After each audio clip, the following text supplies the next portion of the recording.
Welcome to Politics Done Right. I am your host, Egberto Willies. This is a progressive program that will take the mystery out of politics. This is the program that will encourage you to make sure government becomes we the people.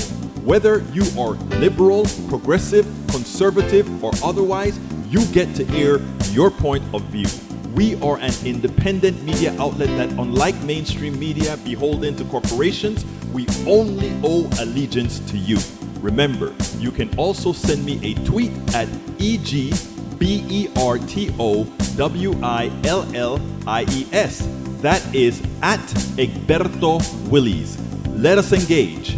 It is Politics Done Right.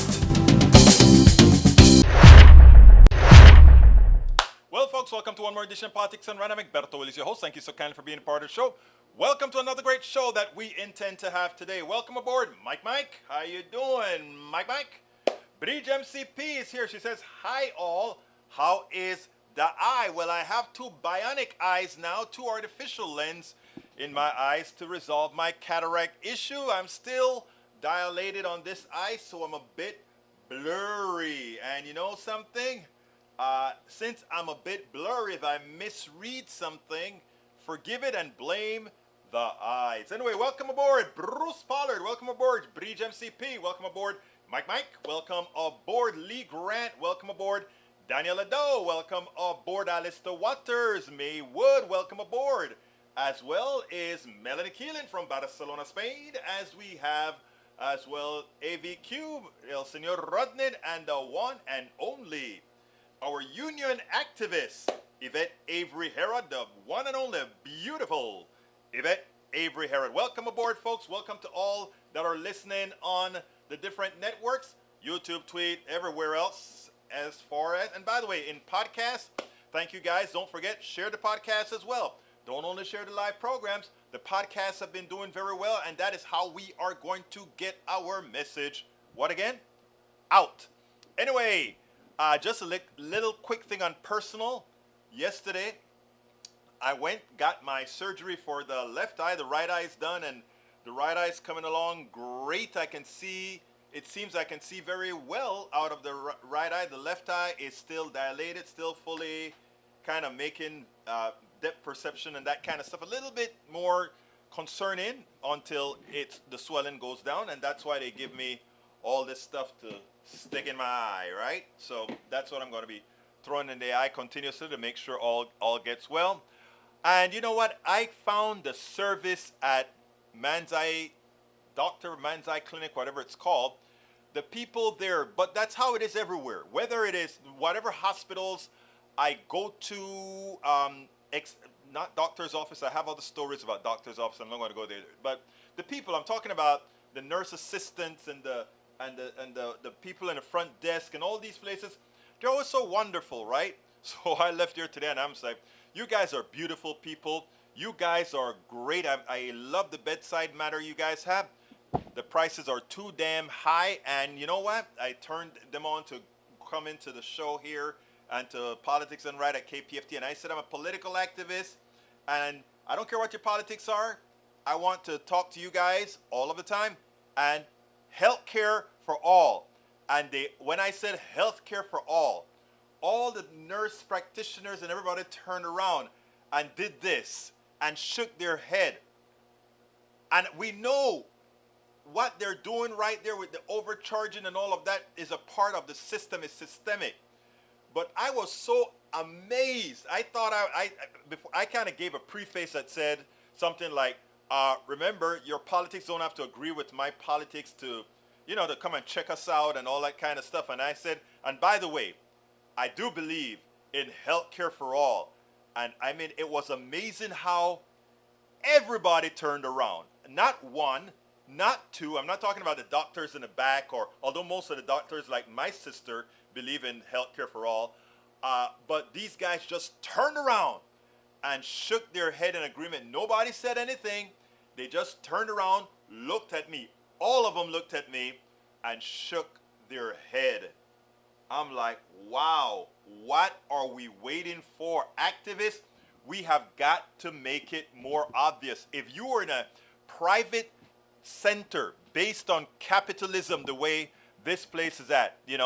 My surgery with insurance, with good coverage, ended up costing me almost $3,000. Right? $3,000 that I pretty much don't have. $3,000 because I couldn't see. A health issue. Have great insurance, well, as good as an insurance that can have, based on my wife and what she does with the district, because we finally had to give up my $10,000 deductible, $20,000 insurance, right? So I was enthusiastically happy when I saw that everybody in that office reacted. Everybody in that office reacted. Another cute thing happened. One of the ladies who didn't speak Spanish, a woman comes in there and she needs to know where to go for her eye surgery. And she's like, the lady's saying, you have to go to the third floor. The lady had no clue what she was talking about. So I finally told the lady in Spanish, es el tercer piso en que tienes que ir. And they were so happy that one of their clients was able to translate the Spanish for the lady who needed to get to the third floor to have her surgery done. So anyhow, all in all, the experience yesterday for the surgery and this morning early for them to go over their preliminary look to make sure that the lens were in correctly and all that good stuff went pretty well. So anyhow, I could not, look, nobody paying me to say this or whatever, but the bedside manner that I got at Man's Eye Clinic, I was very happy with it. I was very upset, and I hate what a medical condition that I had nothing to do with costed me. So that is my error, but that has nothing to do with those wonderful people, those wonderful nurses, those wonderful technicians, those wonderful people that worked at that location. They had nothing to do with the evilness of our healthcare system. Anyhow, continuing the program. Let's see, Daniel Ledo says, welcome to PDR, the home of excessive redundant intro. Well, Daniel, I want to ask you something. I just want to know, is there anything nice that you think you could say about either me or Politics Done Right that makes you hang around other than wanting to collect all the information to put me in front of the tribunal? Is there anything nice at all that you'd like to say about all of us here? Anyhow, Mike says, hi to Hello Waters. Hello to Miss Waters. Bruce says, now he can see the profile, or rather, the people at KPFT he's not going in after this week. Yeah, so what I started doing is giving to my engineers, all the engineers that have engineered my show at KPFT, I gave them big hugs and thanked them for being engineers for me, etc. But I will still have engineers in the studio as I do Politics Done Right from this studio in the morning. So, and what I intend to do, Bruce, is every so often, I'm going to drive out there at 5:30 in the mornings just to keep the human contact with some of the engineers out there that have always been there for me. Because, I mean, I've been at that studio at all hours, that had my programs and sometimes specials that we do out there, that Sandy or somebody calls and say, Berto, would you do this special or do that special at the studio when we're covering special news? And those engineers have always been there. So I will be going to tell them hi in as much as I can now do everything from my studio here. That was the compromise that we had, and I think it's going to work out well. We'll see, but I think it's going to work out well. But I always like to thank all of those that participated in creating a successful endeavor. Peggy Lopez says, hi all, has DeSantis nationalized Disney World with his state takeover of control? That's a good one, Peggy Lopez. Carl Cox says, Fox News should have been required to pay a settlement of $2 billion, also should have been forced to apologize for the misinformation, including Murdoch. I'm going to read something that I did at KPFT. It's good that you brought that up, Carl Cox, because I agree with you wholeheartedly that the reality is Fox News won. I repeat, Fox News won. And here's what I had to say about that. Fox News has settled its case with Dominion. Fox News reached a last-second settlement with Dominion Voting Systems on Tuesday as the case raced toward opening statements paying more than $787 million to end the colossal two-year legal battle that publicly shredded the right-wing network's credibility. Fox News' $787.5 million settlement with Dominion Voting System is the largest publicly known defamation settlement in U.S. history involving a media company. The deal was announced hours after the jury was sworn in at the Delaware Superior Court. Rumors of the settlement swirled in the courthouse when, after a lunch break, the proceedings dramatically ground to a halt for nearly 3 hours with no explanation while the parties apparently hammered out on the court. I'm not going to finish reading that. That article you can read elsewhere. But while it is great, it's my words here, while it is great news for Dominion as they will be awash in cash, it is bad news for America because we will lose the ability to expose the lying charlatans in real time to the American public. We should not allow our airwaves to be used to purposefully lie and mislead Americans, irrespective of the First Amendment. Okay? Irrespective of the First Amendment. Let me tell you something, guys. Fox News won. That $787 million is peanuts. They've got $4 billion in the bank. That's peanuts. They will recover it by misinforming people and telling people, oh, Fox News is under attack. And people are going to rush their eyeballs to Fox News. Their price will continue to rise. Anyway, before I finish continuing, I know Brother Rudnin brought us some stuff from the Independent News that said, the Fox Settled News lawsuit network avoids painful trial over 2020 election lies. So they're paying $787. That is what we just covered, Rudnin. Check out the actual article by the Independent, which is different from the one that I have here from, I think, CNN. And I need to label that. I forgot to label that appropriately. Second item from Rudnin is a very important story. Oklahoma county leaders caught on audio talking about killing reporters, complaining they can no longer lynch black people. The governor of Oklahoma has called for the resignation of the sheriff, which he has, and other top officials in a rural county after they were recorded talking about beating, killing, and burying a father-son team of local reporters and lamenting that they could no longer hang black people with a damn rope.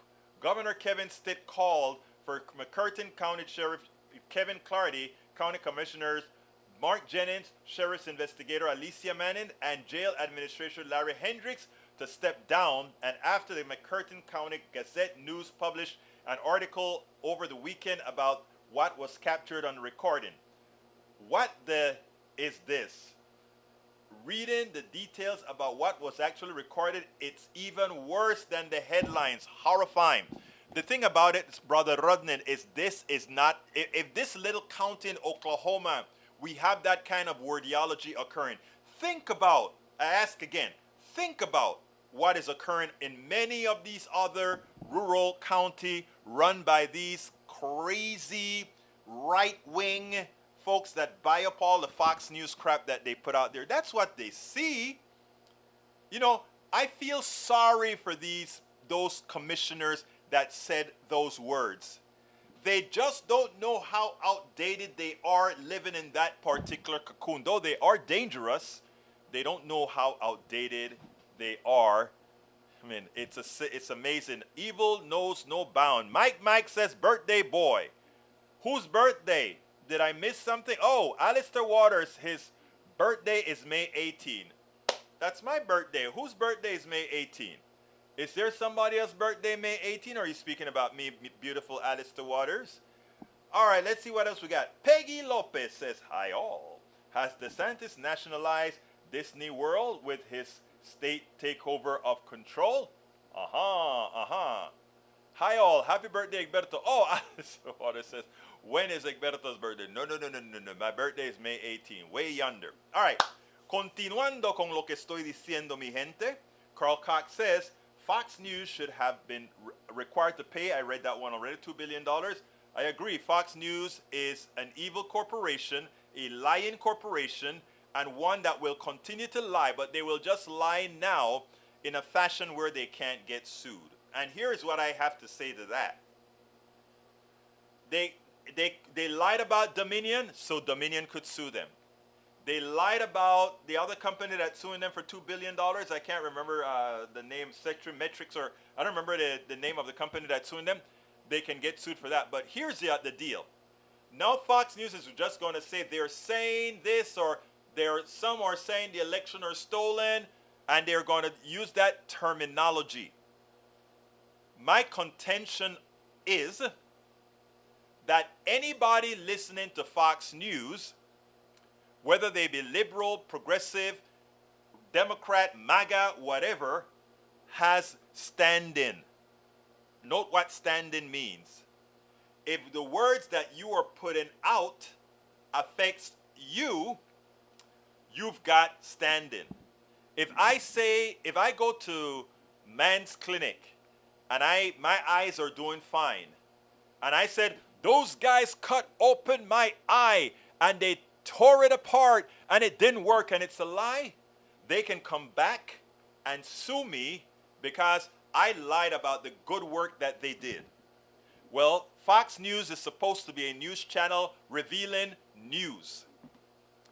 Anybody listening to Fox News, we need to create the case where we give the average listener to Fox stand-in. And you know who made that even more clear? The judge in Amarillo, Texas. The judge in Amarillo, Texas gave stand-in where stand-in didn't belong. But the listeners of Fox News, it's evident they are directly affected by what Fox News said. Stand-in, so if you're lying to them, they should pay. And lying doesn't mean that you make a mistake. Lying means that you knowingly lie. As in, we know that Tucker Carlson knew he was lying because he admitted that he didn't believe the things he was saying on air. That is maliciously lying, and people who made decisions based on a known lie should have stand-in in court.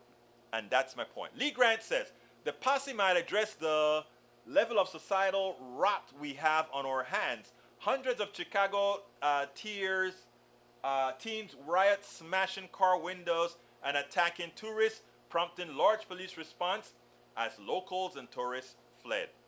And you know what? They should respond. And they should do their jobs. So there's nothing about societal rot there. The causal nature of that behavior is known. Deprivation in these communities, okay? But I tell you what, let's give a converse to that. We have the story that I gave you with a neighbor here in Kingwood, Texas, Antonia, right? Antonia, I don't remember her last name. Her middle name was Antonia. But we had 3 kids run up to her door, ring the bell, throw glasses, break her glass, called her all kind of dirty names, cuss at her through her window, and sped off in a car. Lee Grant, I don't remember you using that as, I don't remember you, in my opinion, and you tell me if I'm wrong, I don't remember those 3 white kids that did the same thing those black teenagers did in Chicago. I do not remember you classifying or trying to create societal rot from those kids who broke this woman's windows with stones, who had megaphones calling her out by names, who rang her doorbell and gave the dirty, disrespectful commentary to her. Isn't that societal rot as well, sir? I would tell you they're both societal rot, and it tells you one group of folks behave that way because society as what they see and the conditions that they live in. The other ones were created by the Fox News ideology of hate. Both negative externalities that created youth doing horrendous things. One no different than the other. I just want to put that into context. All right, Daniel Ledo says, can we get a wellness check on Bruce? Does he have a history of seizures? What are you talking about? Anyway, Bruce is my brother. Love Bruce. Lee Grant, left and right want to talk about crime stories, but which one's worse? The shootings are or petty thefts? Lee Grant, when it comes to crime stories, you have nothing but apologies for the shootings. Again, the shootings are not valid. The shootings are shows that the criminal nature of their mentality. Every single one of those men, and look at what they look like. Every single one of those men share a common thread. I leave it up to you to figure it out. Just teens, was there a defining feature of these teens? Who did they attack? Please tell me. The transgender in Chicago or, I'm sorry, again, let's reveal the people doing these kinds of damages. Okay, Carcox says, Lee Grant, lawbreakers of all stripes should be punished. Fox News corporations wasn't punished enough. Led to the media coverage of attempt to even throw American democracy on January 6th. Agreed. All right. Breed says, Lee police noted that there were social media posts covering teens to fight in the loop. So, if social media this happened, how about January 6th from the president? It's amazing when you flip it, right, Breach?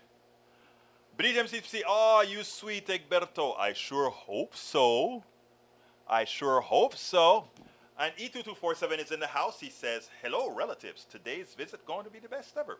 Peggy Lopez says, shocking, no Spanish speakers at the front desk.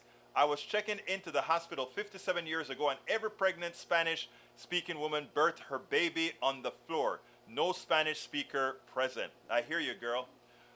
Bridge MCP from YouTube. Carl Cox, Lee Grant, Lawbreak. I read that one already. And let's see. Michael Rodden said, Carl Cox, this one's next on NBC. Fox faces similar defamation cause from Smartmatic. That's the company I was talking about after Dominion settlement. That one's the bigger one for $2 billion, I believe. Fox settlement to the defamation lawsuit brought against the Dominion voting system this week, but still focused on a similar case. Smartmatic USA, a voting tech company, brought a $2.7 billion defamation against Fox in 2021.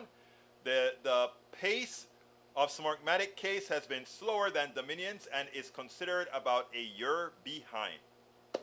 Poor souls. All right, let's see. Dominion says, I think you and the PDR posse are not beyond redemption. No, we don't need redemption. All right, E22 says, hi, Bridge, Carl AVQ, Peggy, Mike, and maybe Melanie. Egberto, thank you for being here, folks. I'm scrolling down. Egberto, I will expect the Dominion case will open the floodgates for future lawsuits against Fox. Next up are Smartmatic and any class action regarding January 6th. Fox doesn't want its anchors testifying in court and will pay to avoid that. That's the thing. They can't have their anchors on stage because at that point, credibility for all but the sycophants are lost. Let's continue. Okay, Carl Cox says, good one. Twitch 2247, I can't read that one. Let's continue. Bridge says, Nike C, then they said, Mike C, when they settled, he did not win. Oh my God. Let's see. Mike C says, the MSM lied about Trump-Russia collusion for 6 years. No, they did not. And I've already spoken on that. They should be fined billions. For what? For telling the truth? Fox admitted it on tape. Exactly right. Carl Cox says, Mike Cisak is wrong again. Believes Fox News channel fascist propaganda. Zeke Heil. What can I say about that German thing? Okay. Nazi boy. Okay, let's continue. Mike Cisak says, Bridge MCP, it was invited guests that Dominion was complaining about. These guests weren't paid by Fox News, so no, Fox didn't. Actually, we even have them saying it. We have tape. Well, you won't want to listen to the tapes. I'm sorry. Don't forget the marathon, how you were firebombed, etc. Yes, and I continue to maintain that I was firebombed. And guess what? Fireworks in a bunch of Roman candles turned together is in fact a firebomb. You can try to make it not so, but it is so. So I won't even get there again. Eric Hayes says, Egberto, you would support government fraud, right? Well, why would developers and lawyers be able to get rich via 100% tax deduction on apartments? They shouldn't. That should somehow benefit the poor. Turner has done it for years in Houston, letting Ellis and earn monies in the... Look, If you have some way to convict Ellis for doing something that you think is wrong, put it out there. Don't put out what you hear from the right wing. Put out the facts. You know what's the interesting thing about it? Ellis and all those guys that play the law are doing just that, playing the law. Carl Cox, and whether I agree with it, no, I don't. You know where I stand. Paul Fleming says he's checking in. Well, Michael Rudden also says, well, at least Eric Hayes is reading ABC News. They're a highly factually accurate source, even if sometimes with the wrong context. Tom C says, welcome to America, where every home is a bunker, and sign on the sign on the gate should read, beware of mad dog with gun. This land is my land. This land ain't your land. This land belongs to me, not you. I'm waiting for the next poem, Tom C. I know I see one coming inside of there. Bruce Pollard says, Bruce is okay mostly. I have secondary regressive multiple sclerosis in my spine, which screws up my left side. It makes walking difficult and other issues. So far, my head is as good as ever. Thanks for asking. You know what's interesting, Daniel? I would have said that, but it was for Bruce to say that. But it just shows you, my friend, the lack of humanity that one can have. It's amazing. I wish you well. Bruce Fowler said, let's not forget that much to their chagrin, they called the election correctly first. Fox did amazingly, but it wasn't Fox News, it was their scientific department, the analytical department, the one that's not based on all the other crap. British MCP says the right is, the right in here just will not admit it, and they do is bring up others, admit it, move on. Stop bringing up others, one subject at a time. Now admit Fox lied, period. Exactly. Egberto, it's been proven in court that the Trump-Russia collusion hoax with the DNC Hillary. No, it was not proven in court. I don't know where you pick up the lies that you try to put out here, but I feel sorry for you that you buy into all of that misinformation because it makes you, well, I won't go there. Paul Fleming says, I have MS Bruce, relapse remitting. I also have leg drop. You know, I mean, a lot of us, as we grow older, get all these things. And I remember your story, Paul Fleming, because we did an interview where you actually gave us some, if I'm not mistaken, some of that. I think. If I'm wrong, forgive me. Mike Cisak says, bring MCP Fox News. Fox didn't admit in the settlement, sorry, but that's a fact. No. They didn't, and that one, CSEC is partially right. I wanted Fox News to simply come out and say we lied, but instead, Dominion said we're gonna just take the money. It's 8 times the value of our company. We're gonna just take the money. And in America, that's what capitalist companies do. It's not about ethics. It's about let's take the money and run. Now, a good friend of mine sent me a text message, and he says, Egberto, now that they've gotten 7 to 8 times what they're worth, I want to see if they're going to share that money with their workers or just let it all go to shareholder value. To which I answered him, it's going to shareholder value.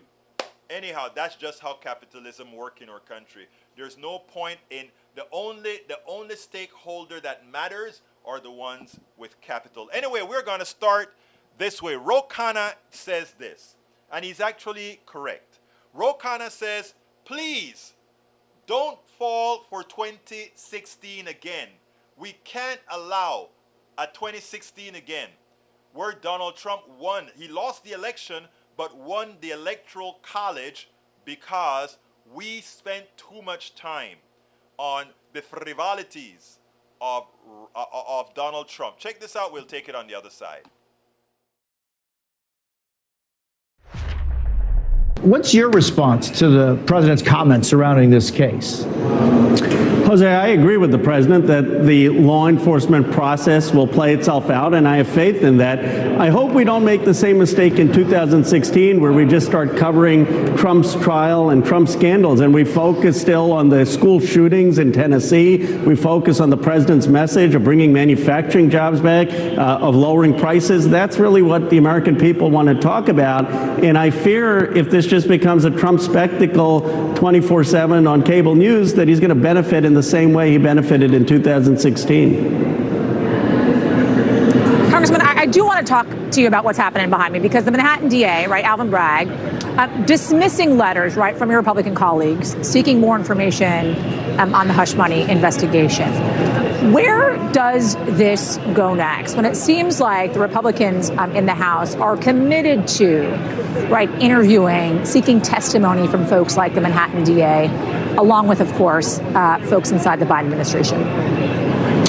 That's going to backfire on my colleagues on the Oversight Committee. Look, in my 7 years in Congress, I have never once spoken out about what the local district attorney in my district should do, whether he should charge someone, not charge someone on a case. Members of Congress simply should not be commenting or interfering in the legal process, and we should let it play out. If the former president is not guilty, I have faith in the process, that the judge, the juries, that process will play out. I guess if you believe in the American judicial process, let it play out. And members of Congress don't add anything by intervening. We spend a lot of time deconstructing the news, trying to parse it into a form that So if you believe in the judicial process, you let it play out. Let me just say one thing though. I do not believe in the judicial process. As I was speaking on KPFT earlier today, when somebody asked me about the Second Amendment and whether we would be able to find a legal way to show that the militia today isn't what the militia was as the founders spoke about it. And my answer to him, first of all, I don't care what the founders thought or believed for all practical purposes. A lot of people just put their 100% faith in this Constitution, and what did the founders mean when they wrote it? I'll be very honest with you. I do not give a damn about anything the founders meant when they wrote the Constitution. Did they write a plausible document that did some good? Yes, they did.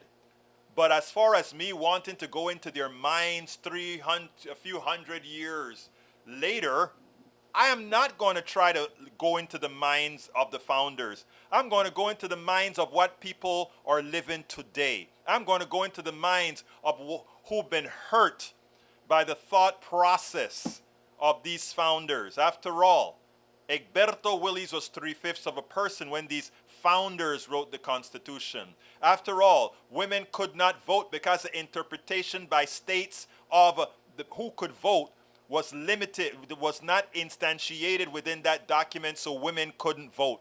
I will not,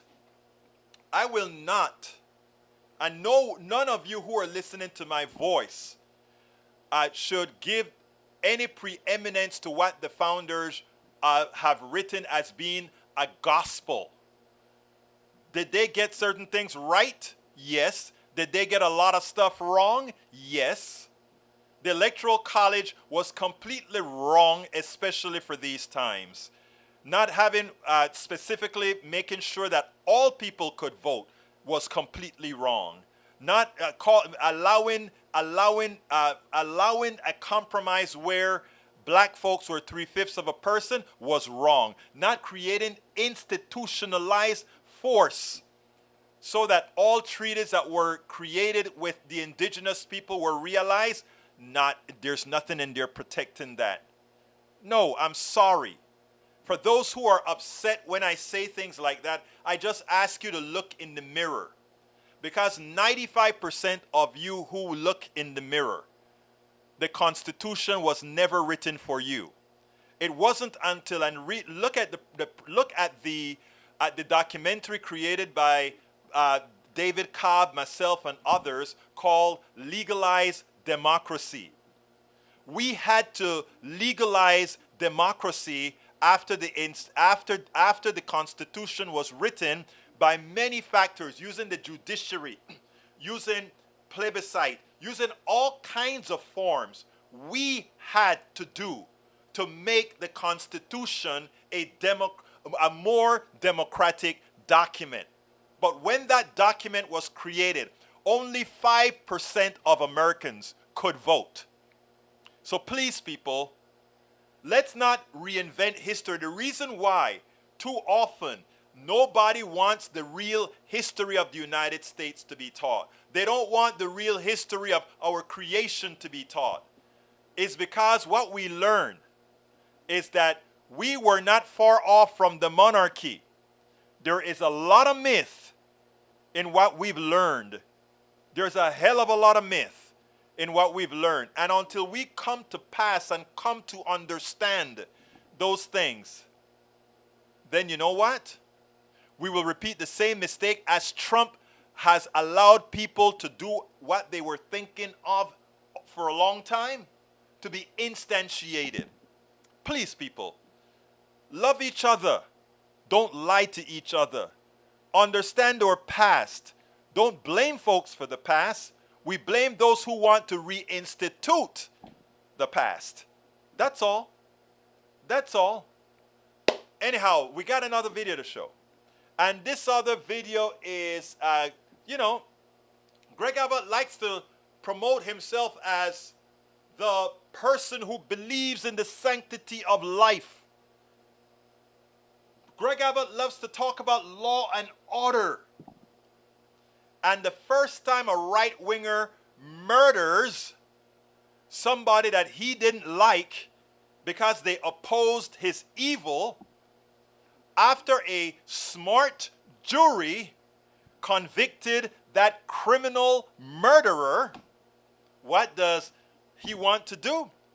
He wants to let him go. Well, let's take a look at how Chris Hayes talked about it, and then we'll take it on the other side, because it must be seen. 1 week ago, a Texas man named Daniel Perry was convicted of murder. He hasn't been sentenced yet, but Texas Governor Greg Abbott already says he wants to pardon him. And to be clear, this is not a case of someone being wrongfully convicted. No one is disputing that in 2020, Perry drove his car into a crowd of Black Lives Matter protesters in Austin, Texas, before shooting and killing a man named Garrett Foster. Perry's legal defense rested on Texas's stand your ground laws, which allow residents to kill someone in an act of self-defense. Perry's lawyers noted that Garrett Foster was carrying a rifle at the time, something he was legally allowed to do in the state of Texas, which has some of the loosest gun laws in the nation. But crucially, witnesses say Foster never raised the gun, and jurors just didn't buy the self-defense argument. They convicted him. It's in part because Perry sent messages to friends that read, quote, might go to Dallas to shoot looters, and, quote, might have to kill a few people on my way to work. They are rioting outside my apartment complex. Yesterday, a newly unsealed court filing revealed Perry conducted online searches for terms like protest tonight, protesters in Seattle getting shot, and riot shootouts, as well as social media posts where Perry compared BLM protesters to monkeys and zoo animals, declared himself a racist, expressed a desire to hunt Muslims. Now, some of that information was not made available to the jury, which convicted Perry regardless. This information is publicly available. The idea that Greg Abbott is unaware of these messages and searches really stretches credulity. In fact, they could be one reason why folks like Tucker Carlson are pushing so hard for Abbott to pardon Perry, something Tucker Carlson did before Abbott announced his intentions to do so. So this is a legal atrocity. It's so obviously unjust that tonight we extended an invitation to the sitting governor of Texas, Greg Abbott, to come on this show on Monday. And we wanted to ask if he was considering a pardon for Daniel Perry. But for some reason, Governor Greg Abbott's office told us he just can't make it and that we should talk to the Attorney General of Texas, Ken Paxton, instead. So that is Greg Abbott's position. Less than 24 hours after that aired on Fox, Governor Abbott announced his intentions to pursue a pardon for Daniel Perry. This is just the latest example of a really, really chilling trend among the political right to excuse or embrace deadly right-wing vigilantism. There's a real argument among some conservatives they should, first of all, be able to hoard guns, and then crucially use those guns to shoot protesters. shoot liberals and that it should be legal to do so. It's the theory Greg Abbott appears to be effectively endorsing now. It's the theory. It's no theory about it. There's your thing for the screen, brother Rodney. It's no theory that is what Greg Abbott is pushing at all. Greg Abbott is pushing for the maintenance of criminals, okay? He is generating criminals, Greg Abbott is. He is making it that it's okay. And by the way, let's merge this into those three shootings. The shooting that killed that beautiful young woman in New York.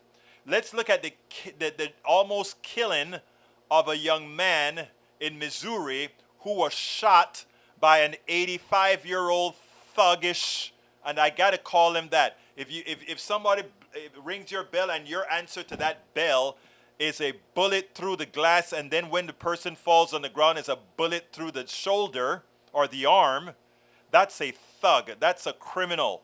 An 85-year-old criminal, God knows what he had in the back of his head. Just like the 65-year-old criminal in New York and in Texas, I think it was some city in Texas, this other criminal that shot this beautiful cheerleader because she accidentally went to his car because.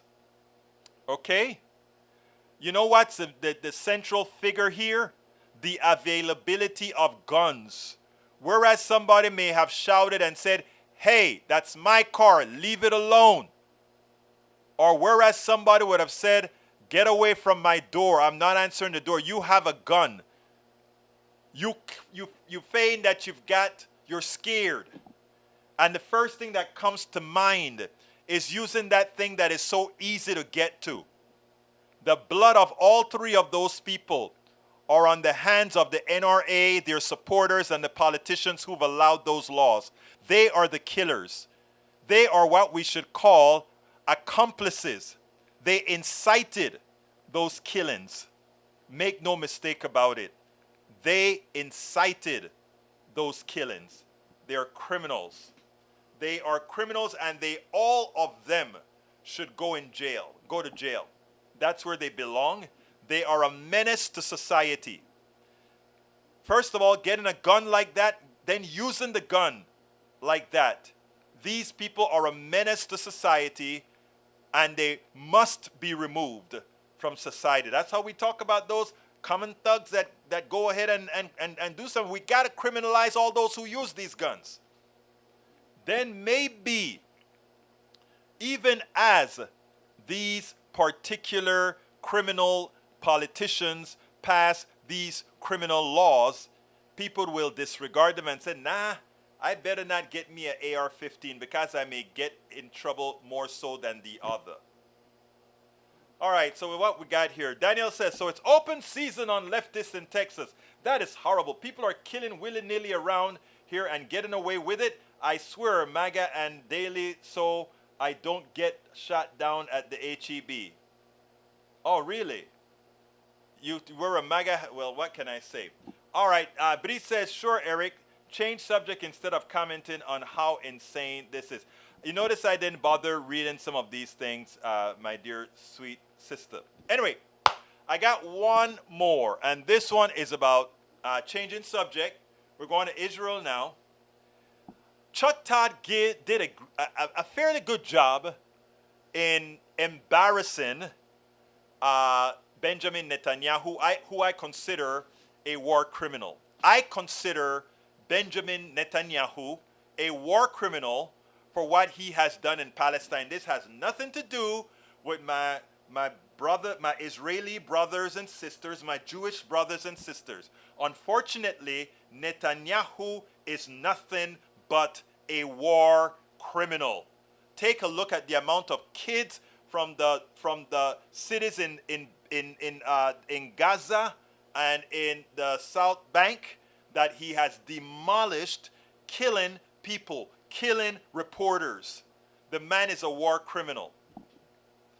Chuck Todd wasn't as hard on him as he should have Chuck Todd didn't ask him, why is he building settlements on land that isn't his? Why is he building settlements to create a non-contiguous territory that easily prevents an easy formation of a two-state solution? He didn't go into details about that, but at least he went into details that actually should crush those who just think the guy is there to, oh, I want to change the court. Check this out. We'll then take it on the other side. Because like I said, he didn't do the job that I would have done with Netanyahu, but he did a fairly good job. Check it out. I want to make sure the pendulum doesn't swing from an all-powerful judiciary, always independent, but not always all-powerful, that overrules the government or the parliament. But at the same time, I don't want the parliament overruling automatically every decision of the Supreme Court. So I've decided to take time out, try to get a balance between the opposing views, and there are strongly opposing views in both sides of our society, and I hope to reach this by consensus. I think that's actually the right thing to do, and I'm doing it. But do you understand why perhaps your opponents in the country just don't take you at face value about the judicial reforms? Because you yourself would benefit from these reforms due to your corruption trial and the ability perhaps to make this either corruption trial totally go away or be delayed. How can you lead this effort if you yourself may benefit from this effort? How do you make it credible to the public? Here's another fib, another lie. That's just not true. My own legal proceedings, which, by the way, are crumbling. All these charges against me have been crumbling. It's interesting that the hostile press stopped covering it, stopped covering the trial the minute it began, because things are just crumbling one after the other. But be that as it may, it's important to understand the judges in my case have already been chosen. I've made it absolutely abundantly clear that the reform will not affect any judge who today or tomorrow in the future has to deal with my case. So my case is completely independent from this. And the thing that people have to understand is the Knesset did change they did change the incapacity law. Wants judicial reform. Right? They changed the incapacity law on the prime minister to make sure that if you're indicted, that wouldn't be cause for removal. Or excuse me, if you're convicted, that it wouldn't be cause for removal. Actually is something that no, actually that's not true. The important thing is that it actually would be a cause for removal. It's the charges that are not subject. Otherwise, you can charge anyone. Mm-hmm. You can have some politically appointed prosecutors. Justice Jackson said, a famous American jurist, he said, the power of a politically motivated prosecution, they can just remove anybody on anything. And therefore, in Israel, under the unanimous decision of the Israeli Supreme Court, you cannot remove a prime minister based on charges, on charges that can be politicized. So that hasn't changed, and that is actually enshrined in law and in Supreme Court decisions. Look, the whole thing is there is an issue. It's a real issue.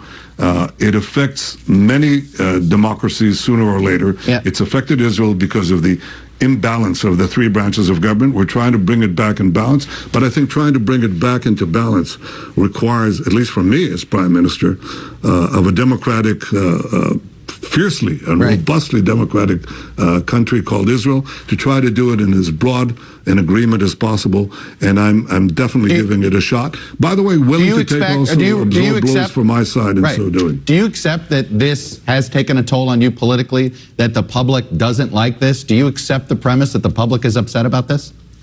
Oh, some of it is upset. You wouldn't know about the other side that wants to have the judicial reform because their demonstrations are not covered. You once said 2 terms should be enough for an Israeli prime minister.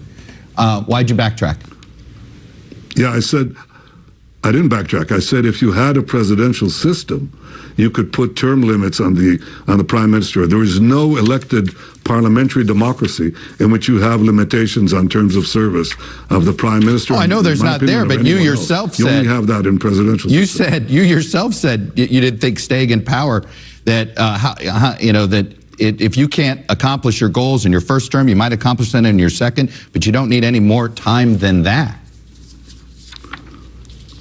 I was referring to a question on a presidential system, but if you want to know, I think I still have, and apparently the people of Israel think I still have many things to do. block Iran's quest for the bomb, expand the circle of peace with other Arab countries, forge Israel's economy to bring it to much higher levels. I've made it a free market economy, but I think we have incredible potential. And all these things, and perhaps arrive at a consensual judicial reform. These are 4 big tickets. By the way, I have another 8, but I'm not going to take your time. I hear you very quickly. President Biden has weighed in, concerned about the judicial reform. Do you believe this is impacting U.S.-Israeli relations? No, I don't. I think President Biden has been a great friend of Israel. I've known him for 40 years, from the time he was a senator, through vice president, through president. I know his commitment to Israel's security. Friends can have disagreements on occasion, but I share with him the view that we should act, and not only share the view, I'm actually acting on it, to try to reach a broad consensus as possible. I want to tell you one thing, Chuck.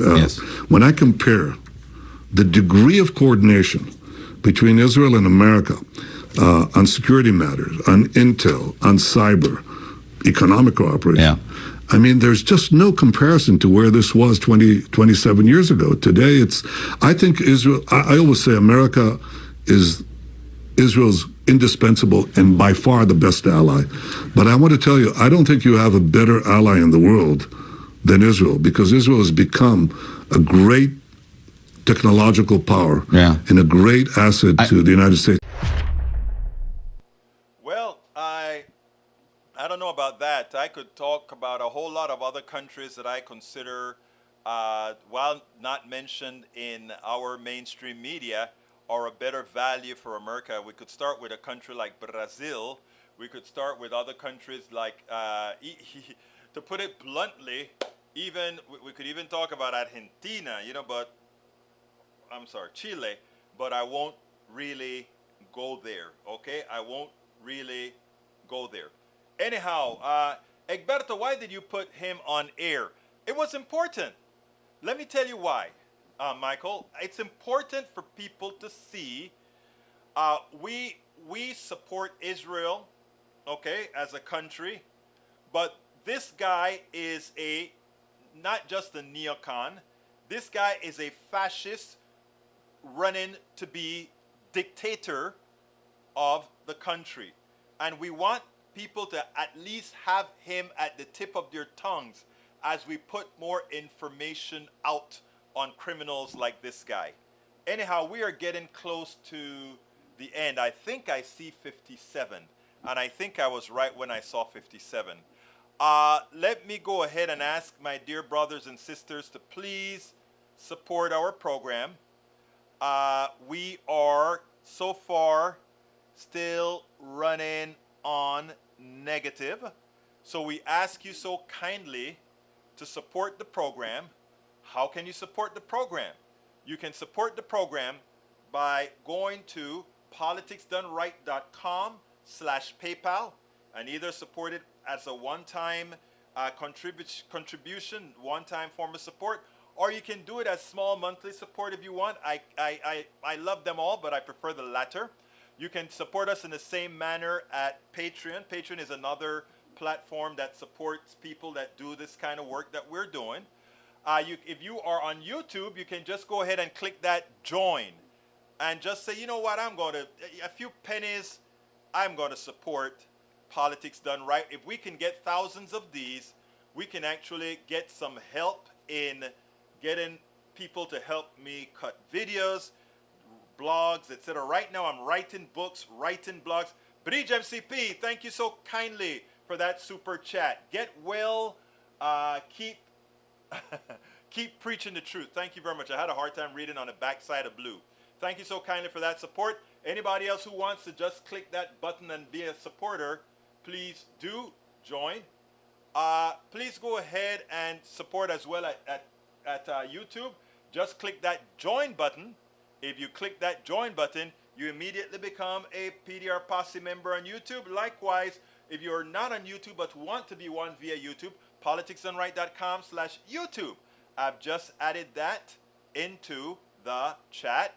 Facebook, you can also join us by becoming a supporter on Facebook. That's politicsdoneright.com/Facebook. Shop at our stores Our stores have some great memorabilia. Let's see. Egberto, time to mail out a yearly bonus and screw YouTube. They're not taking 30%. They're taking they are taking 30%. It's crazy. I mean, the thing, let me tell you why I stay with the Facebooks and all those that are taking commissions, Michael. A lot of people have faith in giving through these guys as opposed to saying going to these independent folks like Politics Done Right or whatever. So whatever makes somebody comfortable. You can support us if you prefer to not have those charges. PayPal is a good way to support us. politicsdoneright.com/PayPal. Of course, buy our books at Amazon. politicsdoneright.com/books. politicsdoneright.com/books. I guarantee you would enjoy the books. And if you want to see a lot of the tribulations that somebody like myself have gone through, being who I am here in the United States, please go ahead and go to. And yeah, Michael, feel free to support us however you want to, my brother. And you have. You've been one of our great supporters as well, Brother Rudnin. And just go to politicsdoneright.com/tribulations. Hear my story about the tribulations of being who I am here in the United States. But remember, if you want to find out all the different ways you can support us, simply go to politicsdoneright.com/support. politicsdoneright.com/support. My name is Egberto Willies. This is Politics Done Right. And you guys know how I end this baby. I am what? Out.